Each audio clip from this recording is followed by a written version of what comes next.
Stephen Bartlett went viral telling people that 8 hours of sleep is a lie. And my guest sat with the data and realized Bartlett was reading it wrong. Chester Maglo is a sleep and performance specialist. He works one-on-one with business owners for 90 days. His clients are not biohackers. They run companies, they negotiate deals, they have families, and they cannot move their lives around the sleep optimization regime. Chester's argument is that entire debate is anchored on the wrong number. The hours you spend in bed are a vanity metric. The metric that matters is something else entirely. And most of the advice you're reading is leading you to optimize for the thing that is easiest to measure rather than the thing that decides your morning. In this conversation, he names the number he tracks instead, and he's sharing actionable suggestions for real-life individuals, not the Brian Johnsons of the world. Chester, we live in a world where everyone is obsessed about achieving the perfect sleep score, the perfect metrics when it comes to going to sleep at a certain hour, waking up at a certain hour, having a perfect routine, and so on. Why all that it's actually wrong? It all comes down to the fact that you can't force sleep. Sleep isn't this thing that we have to we have to wear an outfit for, we have to supplement for, we have to really try hard to do. And actually, if you do that, sleep gets worse, right? So there's something called orthosomnia, which is essentially when you get obsessed about tracking your sleep and achieving a certain score and trying to get the best number, your sleep actually gets worse, right? So it's really counterintuitive. And the reason it gets worse is because you're putting pressure on doing it. And then you might get a bit of anxiety around, the bed. And then you might also just try and do all these things and obsess over it. But then your sleep gets worse because you're not in a relaxed state. That's why you shouldn't be doing that. Before we dive deeper into this, because I have some perfect example for my own life, how that actually influenced my own performance and so on. I know that you mentioned something about a very famous podcaster, Stephen Bartlett, that mentioned that 8 hours of sleep, it's a lie. Can you get into the details of that? Yeah, I think everyone knows the general recommendation of you need 7 to 9 hours, right? And I think the thing that Steven's trying to do there, and the sleep doctor he had on the podcast, essentially, what they're talking about is everyone wants to get the magic 8 hours. So you've got a number in your head. It might be seven for you, where you're like, oh, I need to hit this. If I don't hit this, I'm gonna have a bad day tomorrow. I'm gonna feel tired. I'm gonna feel groggy. I'm not gonna feel my best self, right? And then again, when you put your pressure on yourself to hit that number, then you don't hit it, you're telling yourself already preemptively in your head that you're going to feel way worse, even if you would feel fine. If you didn't know at all, you'd feel fine. But the fact you're putting pressure on yourself and you're like, oh, we all know it when you're lying in bed and you're like, okay, count down the hours. Okay, if I fall asleep now, I can get 7. Okay, if I fall asleep now, I can get 6. And that'll continue on because you're overthinking it. You're going to wake up constantly throughout the night because you're just so stressed. So the point they're essentially trying to put through there is that everybody needs a different amount of sleep. It's so different for everyone. So don't obsess about a specific number because that number actually in reality means nothing. It literally means nothing. Yeah, and it all goes back to the same thing, right? The stress, the pressure that you put in yourself. And it's so hard to not go otherwise, because if you look around us, everyone is telling us different things like, all right, you have to have that perfect routine, you have to have the score, you have to, like you mentioned, sleep for a certain amount of time, to go to sleep at a certain hour, and so on. And when everyone is screaming at us, do things in a certain way, how to not be stressed? Yeah, I would say that really comes down to just trying to distance yourself from all of that stuff. And if you've seen my LinkedIn, right? My posts. The reason why I'm constantly coming after Brian Johnson in my posts is because he's always speaking about, okay, you need to do this, you need to do this, you need to do this. You need to do, 5, 6, 7, 8 things to optimize your sleep to get an 100% Whoop sleep score. When in reality, all you need to do is find a routine that works for you, get enough hours sufficient sleep for you to where you can get enough deep and REM sleep. And by doing that, your quality of sleep is going to be high enough so that when you're awake in the day, you're actually going to feel like you can perform at 100% and do everything that you need to do. You don't need to get an 100% sleep score to be productive and to feel switched on, right? And the problem with today's day and age is because we have all these tools which allows you to, look at your REM sleep and look at your deep sleep and get a sleep score that means absolutely nothing. We get obsessed over that because by nature, especially if you're ambitious, especially if you're like a business owner, an entrepreneur, someone of that nature, you're going to want to achieve the highest score because you've achieved so many other things in your life, right? With your business, maybe you're athletic, maybe you've been in the gym, you've got that constant sense of I want to progress. So you see sleep as this performance tool to allow you to get there. So then you're obsessing over these scores, but then that's actually making your sleep worse and then your performance worse in the day, right? So it actually makes no sense. So basically, just don't listen to Brian Johnson. So I have the solution. We can stop the recording. A joke aside, like look at myself. Like I'm tracking as well, and I build this habit in checking the sleep score, and I have this biocharge level. I use a I don't even remember the brand that I'm using for my watch, and every single time when hit like over 80, instantly like I feel that I slept well and so on. But then probably like 1 hour later, maybe I don't feel that well. And I was like, what the heck? Was that score wrong? Because I don't feel, or the other way around, like I score poorly. It's like, oh my, like I had another bad night of sleep and so on. And then I forgot about it. And it feels the day went well. I had plenty of energy. A lot of things went perfectly. And it's like, again, something is off. Or sometimes I'm locked in that. Like the score was poor and my day like start to feel worse and worse and worse because I saw that score in the morning. But in reality, like even for speak of gym, if that day I go to the gym and I like put some music and forgot about my mind, I'm like, wait a second, actually was this was a really good training. And normally if I wouldn't sleep well, I wouldn't be able to train that well. And this plays exactly to your point, like without realizing, I was basically putting roadblocks in my life and in my day to day just by looking first thing in the morning at my watch. And just that, because there's no other stress in the sense that I leave my phone away, I don't touch it until like middle of the day or something like that to be distracted or like have like that rush of stress from other reasons. And I'm like, wait a second, something is actually happening here with these devices. Absolutely. Yeah, absolutely. And the thing that you mentioned there as well about how the score isn't related to how you feel, and I think a big thing for a lot of people is you can wake up feel exact like completely fine, but then as soon as you see like a red score or as soon as you see like below 80, below 70, below 60, you then start thinking, oh, like, okay, actually I don't feel as good as I didn't sleep as well as I thought I did because the sleep tracker is telling me this.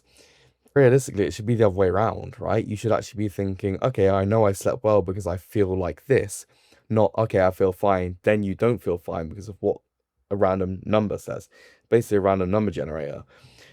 I was also looking at a study the other day, and it's like, okay, these trackers, some of them are only like 50% accurate when it comes to actually tracking your deep sleep.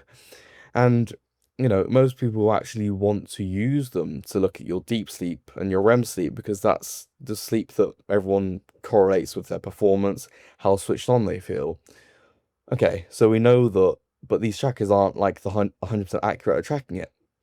So by people or us putting a lot of weight on them, and I used to be the exact same by the way of my Whoop, by us putting them a lot of weight on them, we're essentially allowing them to control our performance. Whereas like you're the only one in control of that, not this thing that is, and it's retrospective, right? It just like kind of lays out it doesn't give you a plan of how you can actually improve. Yeah, I understand why people want them. I understand why people use them because it's like this flashy thing. At the same time, there are better things that you can track that are actually going to help benefit your sleep and therefore your performance, your energy, and your focus. And if you notice yourself getting really obsessed with this tracker and this number, then and you notice that you're really trying hard with sleep to do that, then I would really look at, okay, is this benefiting me or is it taking away from me? Yeah, so before we get into the quote unquote fixes on what people can do that are struggling to have a good night of sleep and actually perform well after that, yeah, let's kind of draw a line here. So who should use them? Who should avoid them? Who should, or what type of these wearable are better than the others? Are the screen one better? The one without the screen better? Or in terms of not influencing in a negative way our behaviors? And that's a really good question. I could give you I could give you an answer here where I say nobody should use them, but then again, I know in practice I could tell people that and they're still going to use them, so I may as well give an actual answer, right? In terms of people that should use them, I think that people who, as long as you don't have really, really poor sleep, because if you've got really poor sleep and you feel like you've tried everything, right? You've tried melatonin, you've tried magnesium, you've tried blue light blockers, you've tried no screens before bed, you are categorically going to be one of the people that will get obsessed about the sleep score because you just try so hard with everything to fix your sleep and nothing's worked. For these people, they should steer clear because what they need to do first is actually get themselves of a foundational level of okay sleep. Once they've done that, they can use a sleep tracker. Now, I would say the people that will actually benefit are those that have like variable sleep, right? Some days it's like good, they feel great.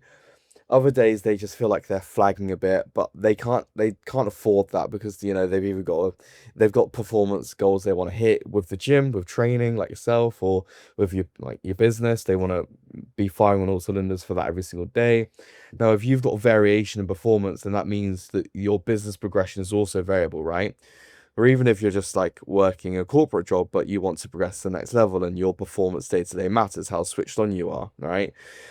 Then I would say, okay, if you're having variability in your performance day to day, might be worth getting a sleep tracker. And not necessarily for the score itself, but more for the fact that although the score's not 100% accurate, what you can do is you can track the trend of the score, right? If you do something that's gonna you think is going to positively benefit your sleep, for example, let's just say you've got a really racing mind, you try something like meditation. You then use your Whoop, your Aura, whatever you use, your Garmin, and then you track what's happened with your sleep. Say if you go from like an hour REM sleep to 2 hours REM sleep and you feel way better in yourself, the data of how you feel, but also the data of the watch and the objectivity of it is telling you and showing you that you should continue doing this thing because it's actually benefiting you. On the flip side, if you cut something out, so you stop doing something that's negative for your sleep. You stop scrolling on your phone right before bed, right? And then you find that again, your REM sleep or your deep sleep increases. Maybe you get like a 10, 15 point increase in your sleep score. And that's consistent when you do that thing. And then every time you don't do the thing or you do something that's negative, it drops back down. Well, then you've got really good data and evidence of why you should or shouldn't do something. So it allows you to be really practical rather than just like guessing and throwing darts here, there, and everywhere in the dark, not really knowing what's working and what is. Yeah, that's a good point. And I actually applied that after we chat, because we chat, I think, more than 1 month ago on LinkedIn, and you give me some suggestions on what to look for and so on. And after I start to implement a healthier like routine in the way I like go to sleep before certain hours and waking up around the same time and so on, and plus avoiding certain distractions before going to bed, having like a switch off routine, because that was, as you know, as I told you, my biggest problem to disconnect from my thoughts from like work or like going on a rabbit hole of the internet with all the AI tools that we have at our disposal nowadays and so on. And so once I start to eliminate that and actually hold a small journal around it, like what exactly I did, indeed I saw a pattern. Like Not just the score, the sleep score improve, but the way I feel improve as well. And I was much more easier to like know that, all right, now I'm pretty sure if I put myself in bed without actually scrolling for the past like hour or so before, it's much more easier for me to go to sleep rather than I don't know, like switching off now, brush my teeth, having a shower and go to sleep, and wasn't enough. Like I need to have like at least 1 hour before that in order to sleep well that night. And that then I was able to see the exact pattern that you mentioned. And I think from that perspective, indeed, these devices are really good. And probably at some point, in order to avoid the bad habit that I have now with the watch, because I'm able to look at the screen, to wear something like yes, a wristband or something on or a ring to be able to still track things and see patterns, and maybe look at them just once a week to actually see the pattern rather than every single day checking, obsessing about the data, and so on. And, I want to ask you regarding what you mentioned, the advices of Brian Johnson, which he might have his own narrative, he might have different purposes, but indeed, most of us mortals are having and living different lives, having different budgets of the way we invest in ourselves and so on. And on that note, like a normal human being that maybe has kids or a stressful job or business and so on, what they can do to actually have a healthier life by improving their sleep. Yeah, great question. And I do strongly believe that the approach has to come down to the individual, right? And you hit the nail on the head. When you've got kids, you've got a family to look after, you've already got limited time as it is, you're very stressed in the day, you've got a business to build, you're thinking about so many different things, like your brain is just never switching off. You just don't have the capacity to add on like a 2 hour sleep routine. You just don't. I always say to people, just look at the just to start with, right? And then everybody always wants to do everything, right? They always want to go all in straight away. It's like the same with the gym, okay? If you try and train, if you've never trained before, okay? You're severely overweight, you're obese, you've never been in shape, you've never eaten healthy before, and then you try and train 6 days a week, intense for 2 hours at a time. You try and basically eat in 1,000 calorie deficit and do cardio every day. You're going to be back in the exact same position you were in a week's time because it was too much. Same with sleep, okay? It's no different. Do one, two, or maximum three things, okay? And focus on the things that are either disrupting your sleep or are really going to benefit it. So you can often get more benefit from just cutting out the thing that is making your sleep bad, so impacting your sleep negatively, than you can from adding something on top of, right? So, for example, learning not to allow work to approach into the evening time and not going down rabbit holes with it and not getting into like AI or the internet or just like replying to emails or going on LinkedIn. Not doing that is going to be way more beneficial in the magnitude it has on your sleep compared to doing something like adding in magnesium, using blue light blockers, right? Those orange glasses. But everybody always wants to add on top rather than remove. It's like, no. For the first 4 weeks when you try and improve your sleep, just cut out the bad stuff that's actually, you know, what you're doing that's actually impacting your sleep negatively. Once you've done that and you're actually starting to sleep better, okay, then we can look at it on more of a broader scale and be like, okay, how can we look at improving your sleep further? But first off, just look, okay, what's actually impacting it negatively? And like what you said, okay, just journaling and seeing, okay, when do I feel good? When do I not feel good? What caused that? Because you'll be able to see a pattern if you track it, right? You'll remember, and that's why like if you keep a track of your, so if you keep more of like a subjective track of your sleep and your energy, so rather than using a sleep tracker, you can actually just base it on how you feel because that's more important. It's like, okay, how do I feel in the morning? feel refreshed? Do I feel groggy? Do I feel slow? Do I feel switched on? That tells you way more than the sleep score. It's also like, okay, how was my energy throughout the day? Was it stable? Was I firing on all cylinders? Did I have an energy crash at 2 p.m.? Cool, that's more data. And it's like, how did I actually feel like I slept? Was I able to sleep all the way through the night? Was it a was it a restful sleep? Was I waking up every hour? Did I have periods where it took me over an hour to fall asleep? If you track those things every morning and you look at it over a week, you'll identify patterns there and you'll see what's going on. And therefore, you'll have a plan of attack to what you can actually go and do to improve that and then feel better. And on that note of tracking, like again, judging by what you said and what I read as well about the accuracy of these tracking devices, I noticed some patterns that made sense in the way I feel. For example, I had no idea that there were nights in which I wake up like 8, 9 times.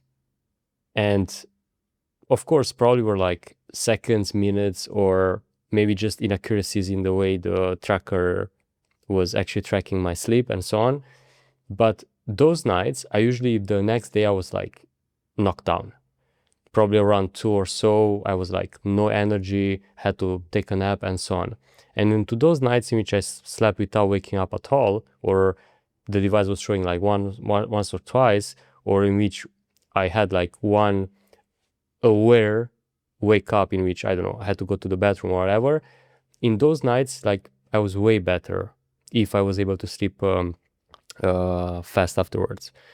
So I assume like the data is probably not 100% accurate in that sense, or there is a scientific way to prove that, all right, this device actually know exactly, you wake up that amount of times, or it's just not true. Mm. Yeah, so in terms of like the awakenings, first off, awakenings are like normal in the night, so you'll have like micro awakenings because sleep isn't just like an on-off switch, it's more like, in and out in different stages and awake and asleep. So having wake ups itself is very normal. Now, if you have like a frequent amount of these micro arousals, this is what you're experiencing, right? Where you're sort of like waking up, then going back to sleep, waking up, going back to sleep, then that can impact your sleep because you might be in light sleep and then you're like drifting off, transitioning down into, more restorative sleep, like your deep sleep stages. But what's happening is if you're frequently waking up, then you're constantly kind of going back into, you're disrupting that cycle, right? We all know that we've got roughly a 90-minute sleep cycle, but it can range shorter or longer. But if you get like a lot of these micro arousals, these awakenings, then it can stop you getting as much deep and REM sleep, so then you don't feel as good in the day. Now, something can be causing that. Could be noise, could be temperature, could be environment, could be light, anything like that. So I'd always look at that to see, okay, what could be causing the awakenings.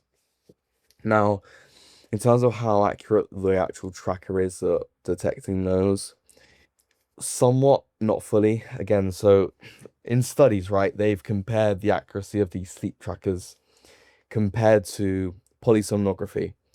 Now, that is the gold standard for staging sleep. And what it is essentially is you go overnight in a sleep lab, they attach electrodes onto your head, which basically measure the electrical activity of your brain. Now, that's the only real way that you can actually detect what stage of sleep you're in. Now, again, these sleep trackers range anywhere from like 40% to 70% accurate, depending on the sleep stage. They're more accurate when it comes to staging light sleep, less accurate when it comes to staging REM sleep, and then even less accurate when it comes to staging deep sleep.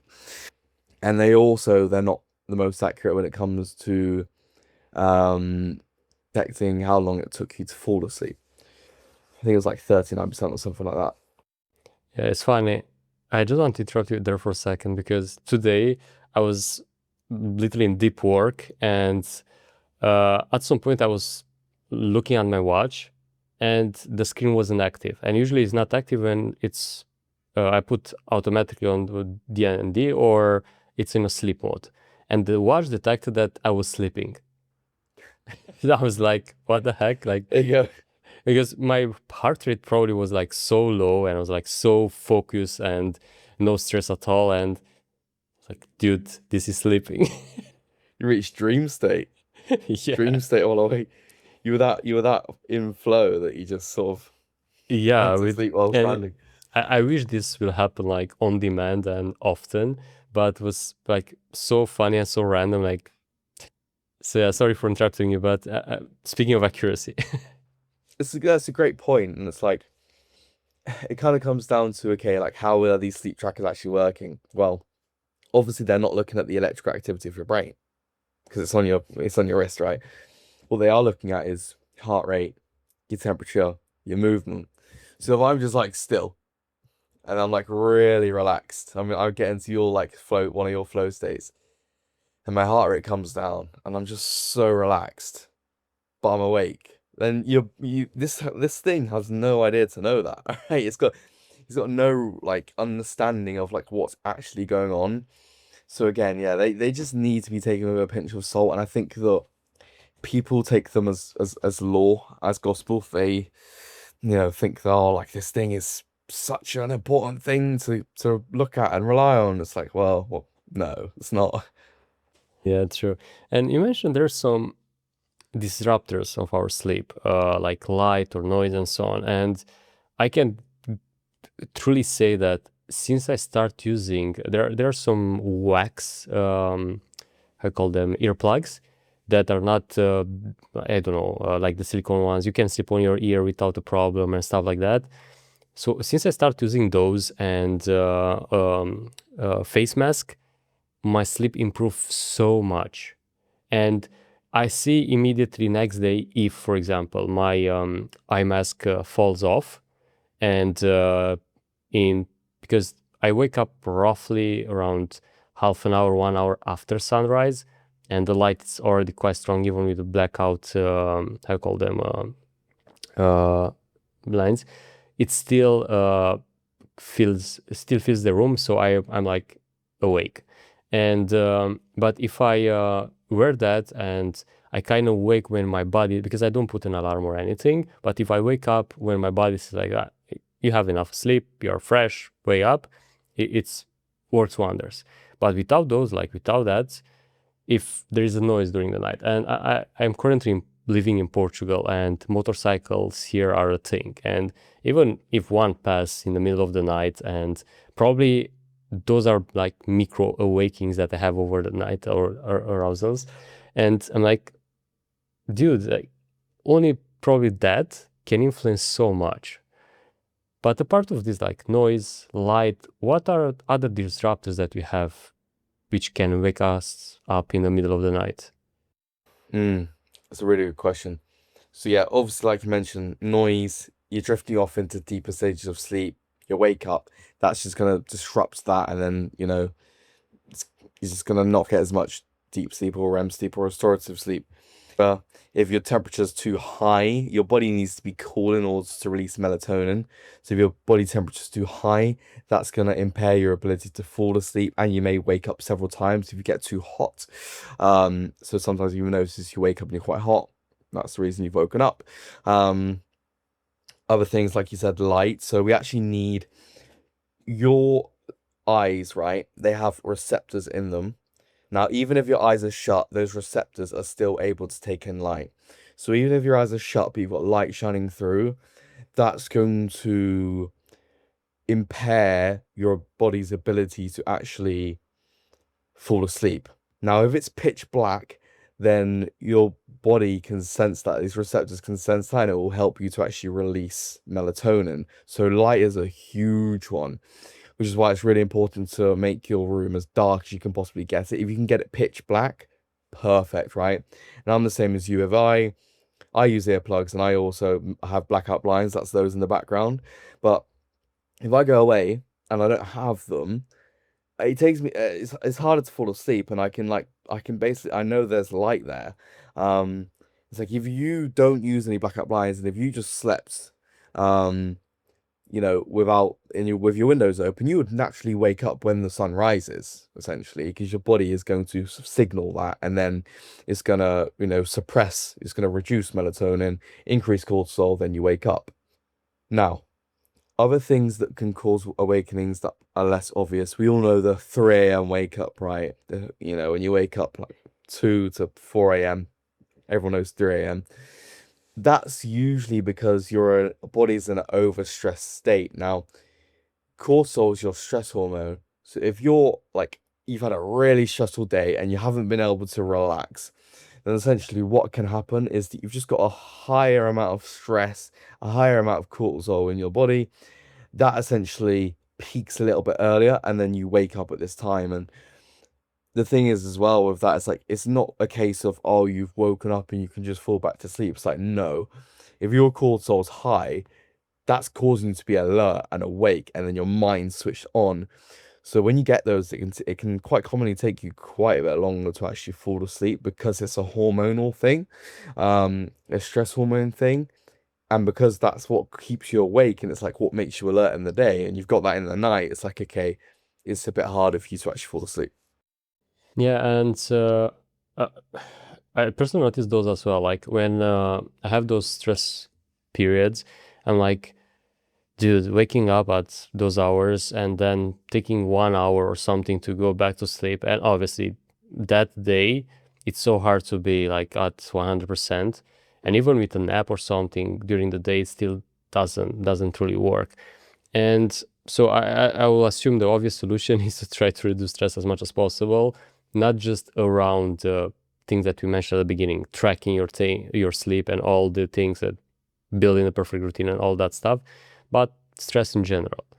But you mentioned something like when you're not home, like when you travel or when you sleep in other places, like what are some hacks or ways to do things in a way that you can replicate your environment to not first be stressed and second to avoid light and all the other disruptions. Yeah, 100%. So I think first off is like just actually going into the foundational level of what you can do. It's okay, pick your environment. So if you're going away, like just don't book the room that's above a pub or a restaurant, right? Like that's the first case. So just don't book a super noisy area. That's first case. The second case is just okay, like how can we mimic the environment that you've got at home when you're away? Okay, so if you usually use blackout blinds, you might not be able to take those. Can you use a sleep mask? Yeah, that's you can take that with you, right? Then it's like, okay, you can take your earplugs ready. So you've got that sorted. And then it's really about keeping the same routines as well, right? So, if you usually go for a morning walk for like 15 minutes, this is just for an example, and then you usually also you're into journaling or you do meditation before bed because you find that helps, or you take certain supplements and you find those help. Just keep everything the same. I think that people often like can overcomplicate things, or it's just like not a priority in the back of their head. So like, oh, they've forgotten something that they usually do. It's like, okay, well, if you can just keep that exact routine that you've been using that helps you sleep when you're away, then like nothing's really gonna change. And some people will be even more particular about it and actually like take their own pillow and that sort of thing because oh, some pillows in hotels can be awful, right? And you Yeah. wake up and you feel like your neck's broken. Um, so like taking your own pillow, you can do that. And again, that's another thing where it's like just controlling your environment. When we think about sleep, we want to think about, okay, what's the external around us? So what can we control? Light, temperature, noise. What's the internal that we can also control? Now that's obviously your state. So how stressed you are, how relaxed you are. So if you can control both of those things, then you're going to be putting yourself in the best possible position to fall asleep. When it comes to temperature, is there an ideal temperature in which we should sleep, or it's as well, it depends on individuals? There is there is a temperature range, and I can't remember exactly what it is off the top of my head, but I know Brian Johnson again, he has it on his website about the exact temperature to set. I don't like putting a figure out there because I'm realistically like, it doesn't matter. Like I don't think nobody's gonna have like a thermometer out and be like actually measuring how warm or hot it is or cold it is in their room. So I would just say, so make sure your room's cool. Because like for an easy way to track this, right? It's just like get your room as cool as possible without it being too cold that it's uncomfortable to sleep. Because if we just look at it at a base physiological level, your body just needs to be cool enough to release melatonin. So you just don't want to be boiling hot. So if you're using a really thick duvet, okay, maybe don't do that. I literally just sleep with a sheet most of the time because I get too hot. Maybe you just open your window unless you're in like a boiling hot country. Maybe you just use a fan, right? Like it's as well like with these 8 sleep pods, they cost thousands. The only thing it actually does is cool your body temperature down. You don't need it. And like we don't need to be tracking the temperature of the room. We don't need to be getting an 8 sleep pod. We just need to be making your room cool. So again, like I would focus on okay, like what is the thing that we need to achieve to actually get good sleep, not like what are the super specific things that we need to optimize in order to achieve 100% scores because yeah, that's when people get into that obsession again and then they find their sleep can quite often get worse. And yeah, so true. And the thing is that, yeah, personally, I don't even have a thermometer in my room. And luckily, here where I live, it's kind of spring weather all year round. So it's getting a bit cooler in the winter, but then I put a thicker duvet and I'm fine. But I experienced something earlier. Not sure where I heard this, but I sleep now with my door open. I cannot sleep with the window open because it's too noisy outside, even with earplugs.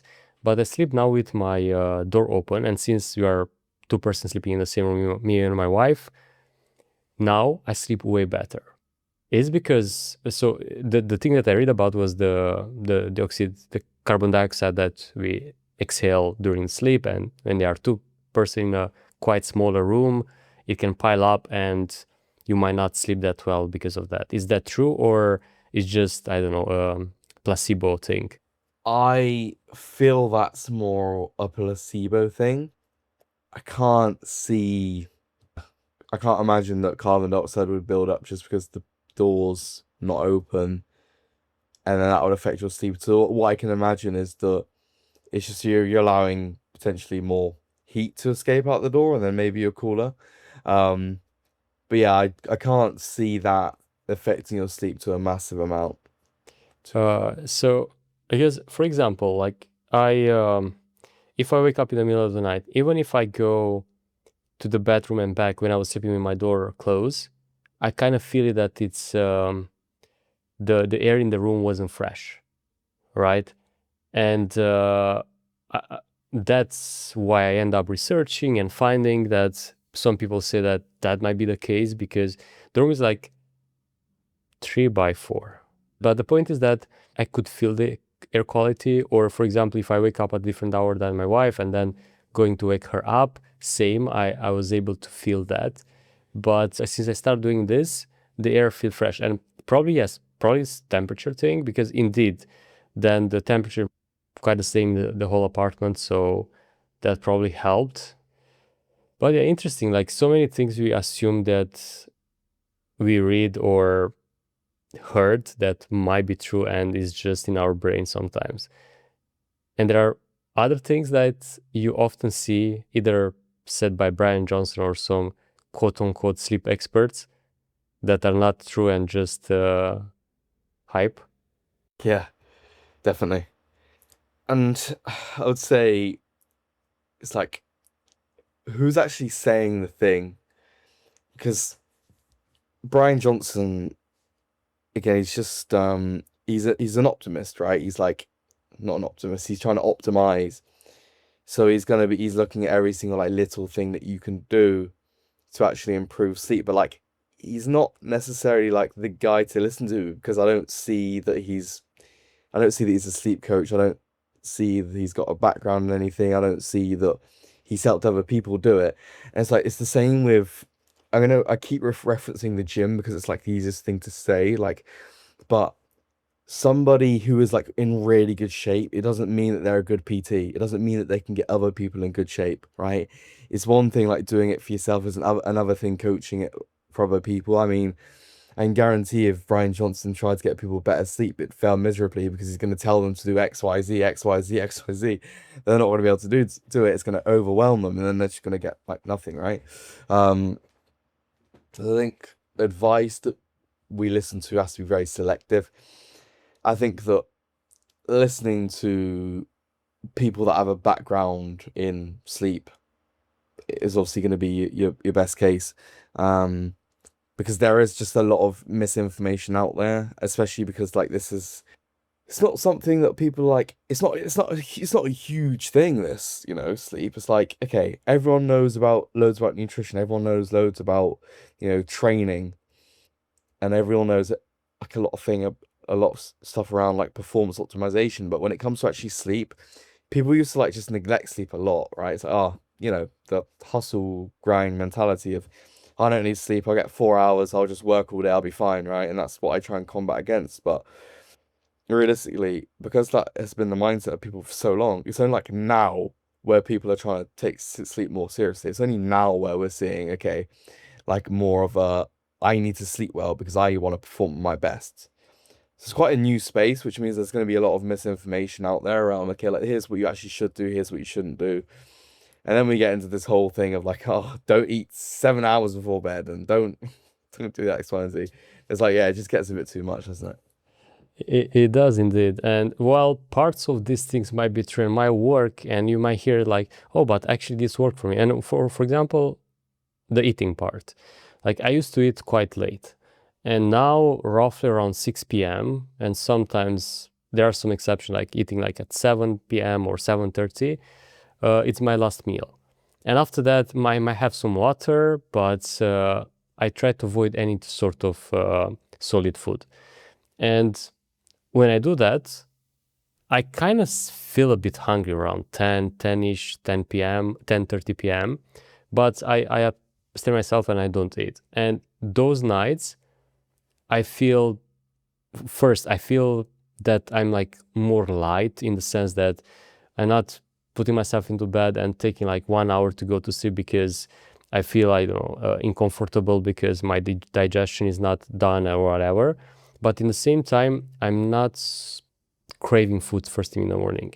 And that for me, that probably for 30 something years, I was the kind of person that everyone knew me that first thing in the morning when I wake up, I go to the fridge to eat something. And now I can avoid eating until like 10:30, sometimes 11 a.m. And that allows me to have like peak energy until that time. And after that, I have to do a walk or something after the first meal. But then again, I have energy. And when in the past wasn't the case. Like I was eating first thing in the morning, and after that, after 1 or 2 hours after eating, I was like sluggish and not at my best. And but to your point, like if you do what works for you, I think that's one thing, and to be selective with the things that you, the sources of the information. And on that note, like you're someone that actually has studies in this field, and I would like to ask, like, when you did this, when you prepare yourself, when you were directly dive into the studies and so on, what was the one thing that surprised you the most? It's a really good question. I feel like one of the biggest things is that people that do the most can quite have often have the worst sleep. Now, and what I mean by that is like it's been shown that some people that like they're doing everything right, they've got the blackout blinds, they're not eating before bed, which actually I find is a good one, and it helps a lot of people, by the way, so that is a good one. They, you know, they make sure to like not go on their phone at all for like 2 hours before bed. They make sure to only use their bed for sleep. Like so a lot of people that own like really focus on doing these things get worse sleep than the people who do all of these things, but then like, oh, I'm just gonna fall asleep now. And they just roll over and actually fall asleep. And the whole reason behind that, and the reason why I've just been so big on like not obsessing over sleep scores, it's the relaxation behind it. It's like sleep is not something that we have to force. It's not something that we do. It's something that happens to us as a state of being relaxed. So a lot of people, when you think about I need to sleep, It's like, no, because if you need to sleep, you're not going to sleep. It's reframing that to, I need to try and be relaxed. So if I'm relaxed, then I will fall asleep naturally as a result of that. Okay. So that's a really big one. It's like, yeah, a lot of the people that do all of these things that you're supposed to be doing can quite often have worse sleep than the people that just literally do everything wrong, but they just like roll over, shut their eyes and they're gone. Yeah, and to be honest, like I tried that so many times. Like I was trying to have a list of full bed time routine and exact hour to go into bed and so on. I was like 2 hours later in bed, like, oh, I cannot sleep. I did everything perfectly and so on. And to your point, like sometimes I was like just doing something relaxing in the evening, not eating, as I mentioned, late, and put myself into bed, and in probably 5 minutes I was asleep. So just to quickly wrap up our conversation with the changes that people actually can control, what will be those in order to have a better sleep and behave at a peak performance? Yeah, so obviously you've got the environment, right? We've already mentioned that. So it's making your room very dark, having it cool enough, and also just like making noise as minimal as possible. So that's your environment that you can control. You've also got your behaviors. Now, these fall into two buckets. It's what are the things that are negatively impacting your sleep? Scrolling on phone in bed, eating right before bed. These behaviors that we all know that are likely negatively impacting sleep. Then we've also got the things that positively impact it. So potentially if you find that you're not very relaxed or your mind's racing, strategies like breathing techniques, meditation, cognitive shuffling, just being more aware of your thoughts and your stress can help, depending on what's actually going on there. But those are the behaviors that you can take. There's also the psychological factor that is very underrated because it's not flashy, but it's actually okay, like, what are the thoughts that are coming into your head around sleep? Are they negative? What's your arousal like? Are you putting excessive pressure on yourself to sleep? Because these are things that can keep sleep in a stuck position. So it's like if you are conditioned to associate the bed with like not being able to sleep and discomfort and getting frustrated, you're just going to get stuck in a cycle of not being able to sleep. So I would actually, out of all of those, I would always look at that first. If you're someone with really poor sleep, it's likely that you've got negative thoughts around it, and then we need to go and fix those first. That's going to be like your biggest return. Secondly, then I'd look at, okay, also your behaviors, but it's essentially just looking at what's the main thing that's actually impacting you negatively, picking one to two things that overall is actually going to help and just sticking to that. Thank you so much for sharing. And if still someone is out there and like, all right, I already tried that, or this sounds easy, but I cannot put it into practice alone, where they can reach out to you to get help?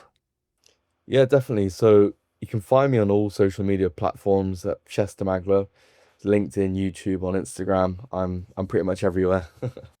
Awesome. And the links will be down below as well on how to connect with Chester. And cannot thank you enough for this, because often we follow the hype, we follow the gurus if you want, but we don't look at the science behind it, and we don't look at the data the way we should, rather than just being obsessed by it. We just have to use it properly. And I think this conversation it painted the, I'll say, the right picture of this such important topic nowadays. And thank you so much for doing that. Thank you for having me on. I really appreciate it. Thank you everyone for tuning in. Until next week, pura vida.